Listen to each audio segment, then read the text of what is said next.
સમાચાર ભાવનગરથી પ્રાપ્ત થઈ રહ્યા છે। ભાવનગરમાં ભાજપના દબંગ કોર્પોરેટરના પુત્રનું વધુ એક કારસ્તાન સામે આવ્યું। ભાવનગરમાં ભાજપના દબંગ કોર્પોરેટરના પુત્ર વિરુદ્ધ ફરિયાદ નોંધાઈ છે। અનુસૂચિત સમાજની લાંબી લડત બાદ આખરે ફરિયાદ દાખલ કરવામાં આવી છે।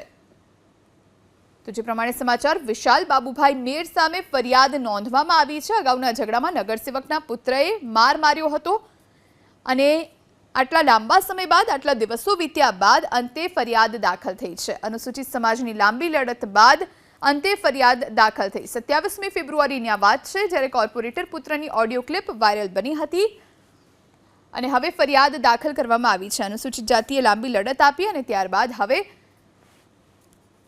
ઓડિયો ક્લિપમાં અનુસૂચિત સમાજને ગાળો ભાંડવામાં આવી હતી। ઓડિયો ક્લિપમાં ભાજપના કોર્પોરેટર પુત્રએ ધમકી આપી હોવાની પણ જાણકારી।